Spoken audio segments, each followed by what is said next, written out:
मध्य प्रदेश में शिवराज और शाह ने पलट दी है बाजी। 6 महीने में मध्य प्रदेश में बदल गए हैं चुनावी हालात। कांग्रेस का आक्रामक चुनाव अभियान अचानक हुआ हवा। मध्य प्रदेश में 6 महीने पहले बीजेपी हाईकमान हैरान परेशान दिखाई दे रहा था। पार्टी कार्यकर्ताओं के बीच से निगेटिव फीडबैक आ रहे थे। कार्यकर्ता घर पर बैठे हुए थे, दावा कर रहे थे कि लग ही नहीं रहा है कि प्रदेश में हमारी सरकार चल रही है, कोई काम नहीं हो रहा है। हर ओर से जो भी खबरें आ रही थी उससे बीजेपी में निराशा दिखाई दे रही थी।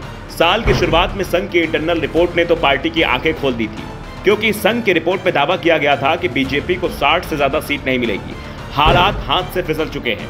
इससे पहले कर्नाटक को लेकर भी इसी तरह की रिपोर्ट आई थी, जो चुनाव के बाद सच साबित हुई। संघ की रिपोर्ट के बाद तमाम एजेंसियों के भी सर्वे सामने आना शुरू हो गए और इन सर्वे में बीजेपी को सबसे ज्यादा सीट जिस सर्वे में मिली उसमें भी वो सरकार बनाते नहीं दिख रही थी। इस बीच मध्य प्रदेश की कमान गृह मंत्री अमित शाह ने संभाल ली। पार्टी के संगठन को कसना शुरू कर दिया। सबसे पहले कमजोर सीटों का चयन किया गया और वहां 2 महीने पहले ही उम्मीदवारों के ऐलान की रणनीति तैयार की।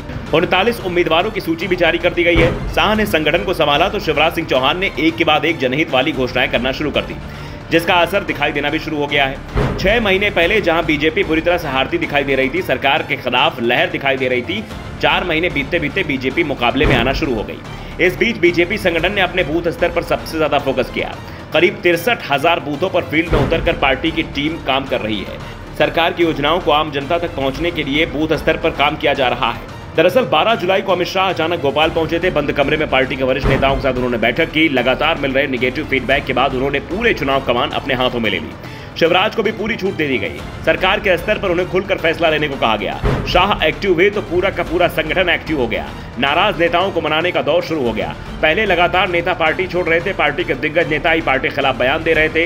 इस पर काबू पाने के लिए वरिष्ठ नेताओं को ही नाराज नेताओं को मनाने की जिम्मेदारी दी गई। वैसे बीजेपी उसके बाद भी कई नेताओं ने छोड़ी, लेकिन उन्हें बीजेपी छोड़ी जिन्हें पार्टी की ओर से साफ कर दिया गया था कि टिकट नहीं मिल पाएगा। सिर्फ चुनाव लड़ने के लिए लोगों ने बीजेपी छोड़ी है। नाराज नेताओं को उल्टा विधानसभा चुनाव में बड़ी जिम्मेदारियां सौंपकर उन्हें सक्रिय कर दिया गया है, जिसके बाद प्रदेश बीजेपी नेताओं की नाराजगी भी कम हुई है।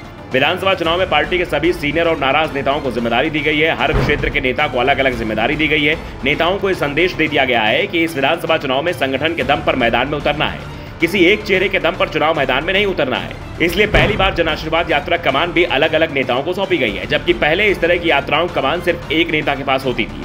शाह की कोशिश का नतीजा है कि अब जो भी सर्वे आ रहे हैं उसमें बीजेपी को सिर्फ मुकाबले में ही नहीं दिखाया जा रहा है, बल्कि अब बीजेपी को कांग्रेस की बढ़त भी दिखाई दे रही है। और जो बीजेपी कार्यकर्ताओं का फीडबैक मिल रहा है उसमें साफ दिख रहा है कि ये बढ़त अब मजबूत होती हुई दिखाई दे रही है। इसका असर कार्यकर्ताओं के बीच भी दिखाई दे रहा है, तो दूसरी ओर कांग्रेस दबाव में भी दिखाई दे रही है। Bureau report, the Navdarpan news.